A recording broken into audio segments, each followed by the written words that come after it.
Nggih, boleh, Mbak. Assalamualaikum warahmatullahi wabarakatuh. Kepada yang terhormat Ibu Suci Hasanah, selaku dosen pengampu mata kuliah Keperawatan Medikal Bedah 1, dan teman-teman yang saya hormati dan saya banggakan. Perkenalkan, kami dari kelompok 2 yang beranggotakan saya sendiri, Ridho Hidayat, Safa Trisna, Siti Khotijah, dan Fadilah Ramadhani Permana. Di sini kami akan mempresentasikan hasil diskusi dari kelompok kami yang berjudul DHF, Dengue Hemorrhagic Fever. Materi pertama akan disampaikan oleh Fadilah Ramadhani Permana. Untuk waktu dan layar saya persilahkan.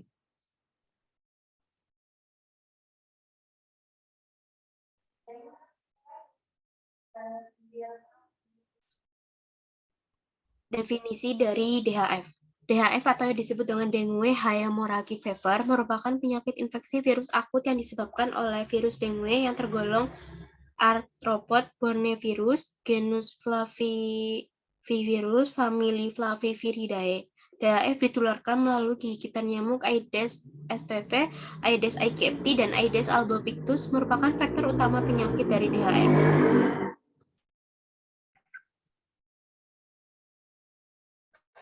Penyebab dan faktor risiko. Dua nyamuk yang bisa menularkan virus ini adalah Aedes aegypti dan Aedes albopictus. Dua jenis nyamuk yang paling sering menyebarkan virus dengue ini umum ditemukan baik di dalam maupun di sekitar permukiman. Ketika nyamuk menggigit seseorang yang terinfeksi virus dengue, virus tersebut masuk ke dalam nyamuk. Kemudian ketika nyamuk yang terinfeksi menggigit orang lain, virus memasuki aliran darah orang itu dan menyebabkan infeksi.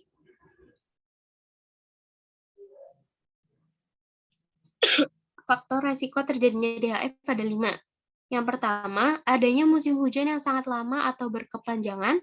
Yang kedua, daya tahan tubuh seseorang yang buruk. Yang ketiga, banyak yang membuang sampah sembarangan. Yang keempat, banyak tumpukan baju kotor di rumah. Dan yang terakhir, selalu keluar di malam hari. Patofisiologi. Virus dengue yang telah masuk ke tubuh akan menimbulkan demam karena proses infeksi. Hal tersebut akan merangsang hipotalamus sehingga terjadi termoregulasi yang akan meningkatkan reabsorpsi Na dan air sehingga terjadi hipovolemi, terjadi kebocoran plasma karena terjadi peningkatan permeabilitas membran yang juga mengakibatkan hipovolemi, shock, dan jika tak teratasi akan terjadi hipoksia, jaringan yang dapat mengakibatkan kematian. Kerusakan endotel juga dapat mengakibatkan trombositopenia yang akan mengakibatkan pendarahan, dan jika virus masuk ke usus, akan mengakibatkan gastroenteritis sehingga terjadi mual dan muntah.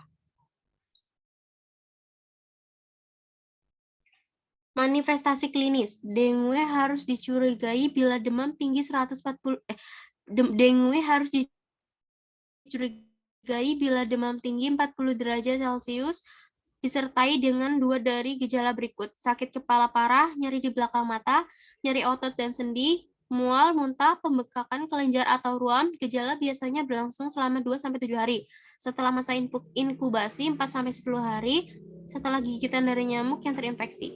Dengue yang parah terjadi komplikasi yang berpotensi mematikan karena plasma bocor, akumulasi cairan, gangguan pernapasan, pendarahan parah, atau gangguan organ.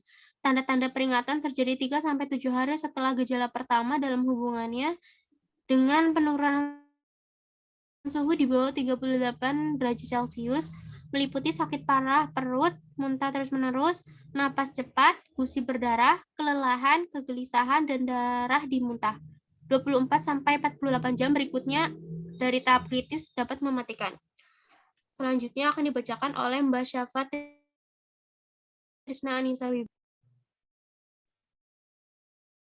DHF dibagi dalam 4 derajat. Yang pertama derajat 1 yaitu satu-satunya manifestas perdarahan dalam uji tourniquet positif, trombositopenia, dan hemokonsentrasi. Yang kedua yaitu derajat 2, pendarahan spontan pada kulit atau tempat yang lain. Yang ketiga derajat 3 yaitu kegagalan sirkulasi ditandai oleh nadi cepat dan lemah, tekanan darah turun yaitu 20 mmHg atau hipotensi disertai dengan kulit dingin dan gelisah.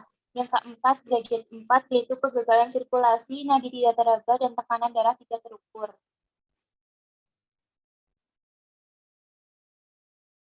Untuk 4B bisa kalian lihat. Lanjutnya.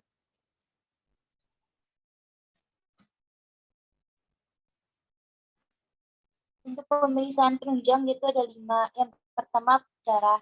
Seperti pemeriksaan darah di lab, yaitu hemotroksit, leukosit, trombosit, hemoglobin, protein rendah, natrium rendah, SGOT atau SGPT, bisa meningkat asidosis, metabolik, dan eritrosit. Yang kedua yaitu urin, kadar albumin urin positif, yaitu albuminuria. Yang ketiga yaitu fototoraks. Pada pemeriksaan fototoraks dapat ditemukan efusi pleura. Yang keempat yaitu pemeriksaan USG. Yang kelima diagnosis serologis. Lanjut, Mbak.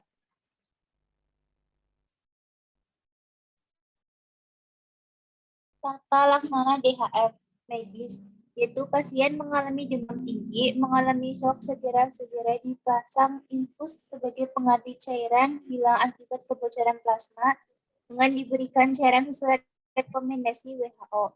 Untuk keperawatannya yaitu 1 derajat 1 pasien istirahat, observasi TTV setiap 3 jam, pemeriksaan HT, HB, dan trombosit setiap 4 jam sekali.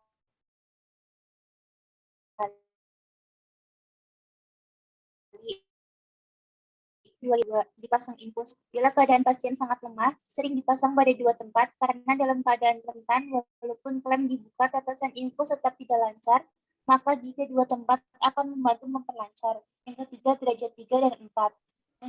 Yang pertama, penggantian plasma yang keluar dan memberikan cairan elektrolit seperti RR dengan cara diguyur dengan kecepatan 20 mili per jam. Yang kedua, dibandingkan dengan posisi semi flower dan diberikan oksigen atau O2. Yang ketiga, pengawasan tanda-tanda vital dilakukan setiap 15 menit. Yang keempat, pemeriksaan HT, HB, dan trombosit dilakukan secara periodik. Bila pasien muntah bercampur darah, perlu diukur untuk tindakan secepatnya baik obat-obatan maupun darah yang diperlukan. Yang kelima, makan dan minuman dihentikan bila mengalami pendarahan. Gastrointestinal biasanya dipasang NGT untuk membantu pengeluaran darah dari lambung. NGT bisa dicabut apabila pendarahan telah berhenti. Jika kesadaran pasien telah membaik, sudah boleh diberikan makanan cair. Selanjutnya akan dibacakan oleh Mas Ibu. Asuhan keperawatan DHF. Next, Mbak.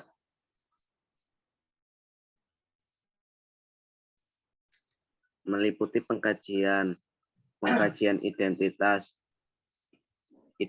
klien Tuan SW, umur 46 tahun, jenis kelamin laki-laki, agama Islam, pendidikan SMP, suku bangsa Jawa Indonesia, status perkawinan kawin, golongan darah O, nomor RM XXX, alamat Jalan Kembang Kantil, pekerjaan montir, tanggal masuk 20 Agustus 2022, tanggal pengkajian 20 Agustus 2022, dengan diagnosa medis DHF dengan gangguan kebutuhan dasar termoregulasi. Next, Pak.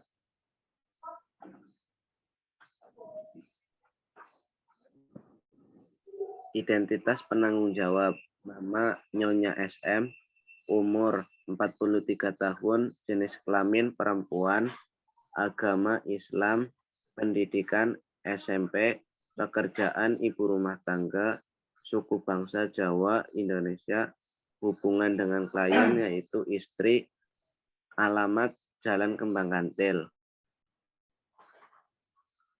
Next, Mbak.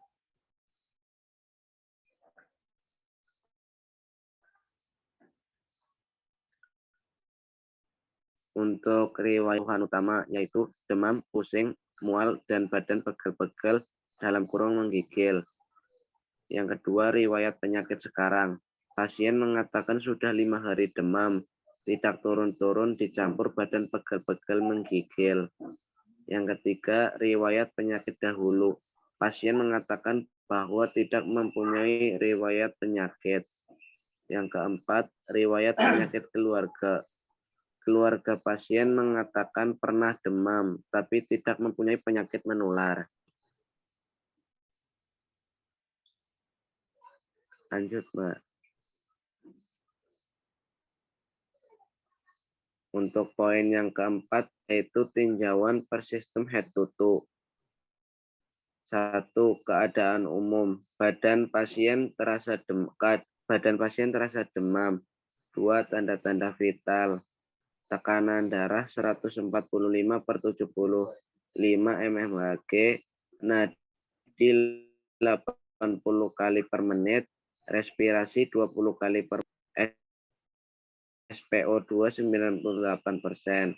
Yang ketiga, kulit dan kuku. Inspeksi warna kulit, sawo matang, warna kuku merah muda, lesi tidak ada, pigmentasi berlebih tidak ada, jaringan perut tidak, distribusi rambut merata, kebersihan kuku bersih, kelainan pada kuku tidak ada, gula atau lepuh tidak, ulkus tidak, poin palpasi, tekstur elastis, turgor elastis, kering atau lembab, pitting edema tidak ada, kapilari refill time 2 detik, suhu prefer panas.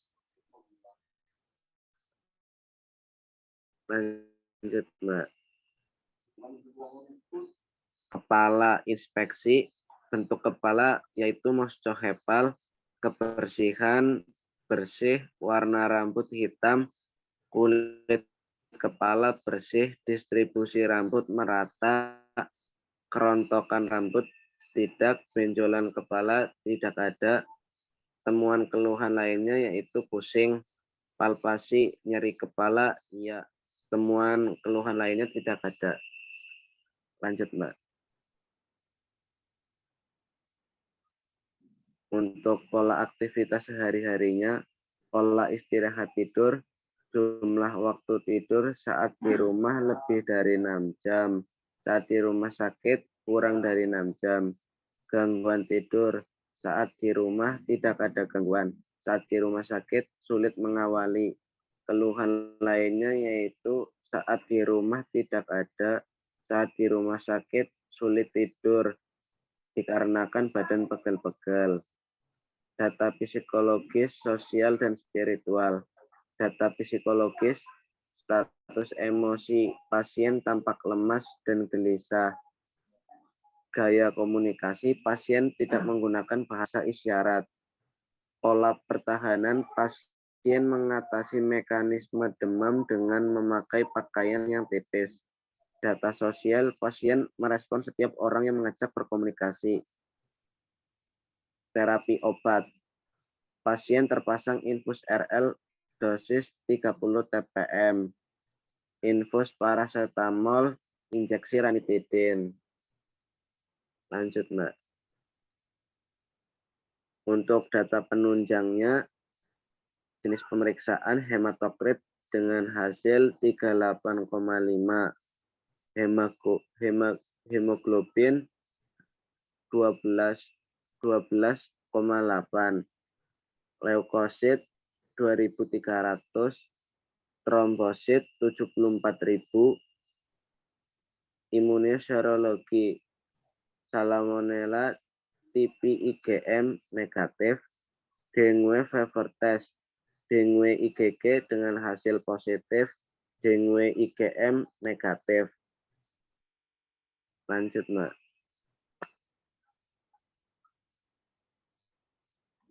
Untuk analisa datanya, data subjektif, pasien mengatakan badannya panas dan menggigil. Data objektifnya, tekanan darah 145/75 mmHg, nadi 85, respirasi 20, suhu 39, SpO2 98%. Masalah keperawatannya hipertermia dengan etiologi proses penyakit ditandai dengan suhu di atas normal. Lanjut, Mbak.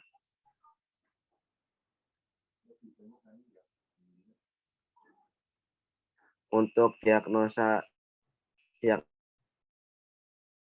keperawatan proses penyakit ditandai dengan suhu di atas normal. Lanjut, Mbak.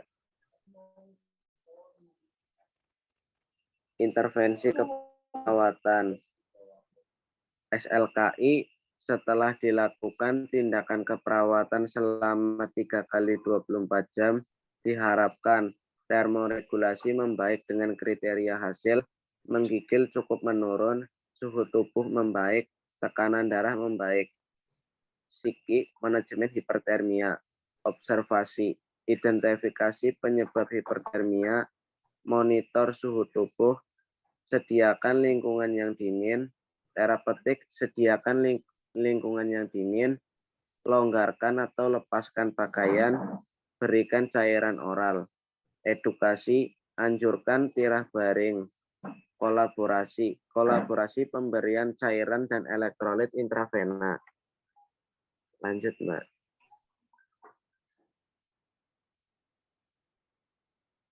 Implementasi keperawatan. Hari Senin 20 Agustus 2022 jam 14.30 mengidentifikasi penyebab hipertermi. Data subjektif, pasien mengatakan badan panas dan berkeringat. Data objektif, pasien tampak mengeluarkan keringat. Jam 15, memonitor suhu tubuh. Data subjektifnya, pasien suhu 39 derajat Celcius. Jam 15.20 mensediakan lingkungan yang dingin. Data objektif, suhu ruangan 22 derajat Celcius. Hari kedua, Minggu 21 Agustus 2022, jam 8.30, memonitor suhu tubuh. Data subjektif, pasien mengatakan suhu tubuh sudah tidak terlalu demam lagi. Data objektif, suhu 38 derajat Celcius. Jam 9, melonggarkan atau melepaskan pakaian pasien. Data subjektif, pasien mengatakan bersedia. Data objektif, pasien berpakaian longgar. Jam 10.00, memberikan cairan oral. Data subjektif, pasien mengatakan mau minum.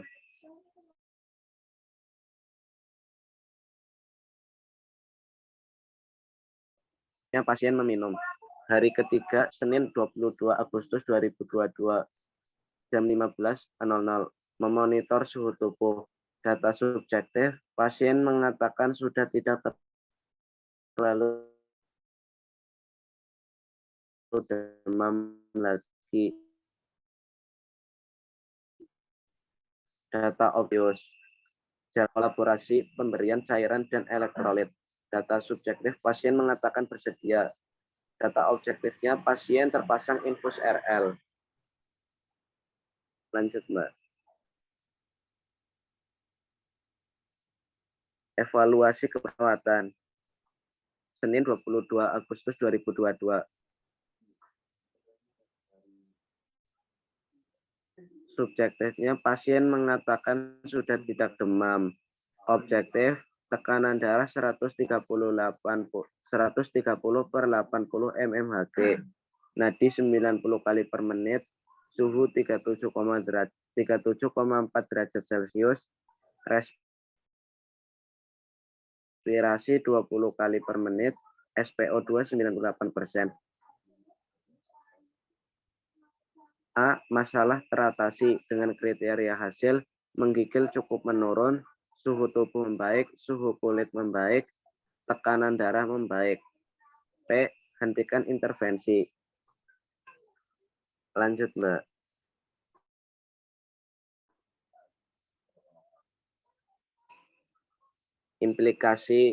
Implikasinya yaitu jagalah kebersihan diri maupun lingkungan agar terhindar dari segala penyakit, terutama DHF. Lanjut, Mbak. Kesimpulannya yaitu DHF adalah salah satu jenis penyakit yang termasuk berbahaya. Hal ini dikarenakan adanya infeksi virus akut yang disebabkan oleh virus dengue yang tergolong arthropod brown virus, genus Flavirus, family Falviridae. Apabila manusia terkena virus ini dapat menyebabkan demam hingga kematian. DHF ada 50 juta infeksi dengue yang terjadi di seluruh dunia setiap tahun. Diperkirakan untuk Asia Tenggara terdapat 100 juta kasus demam dengue, kasus DHF yang memerlukan perawatan di rumah sakit, dan 90% penderitanya adalah anak-anak dan berusia kurang dari 15 tahun. Lanjut, Mbak.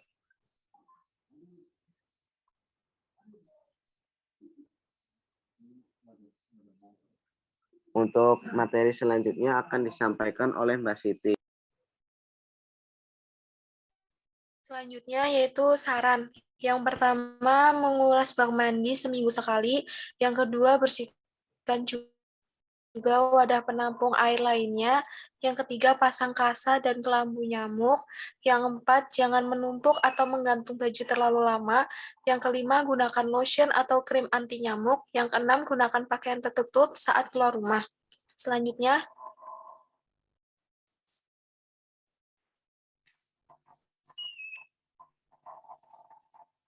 Mbak.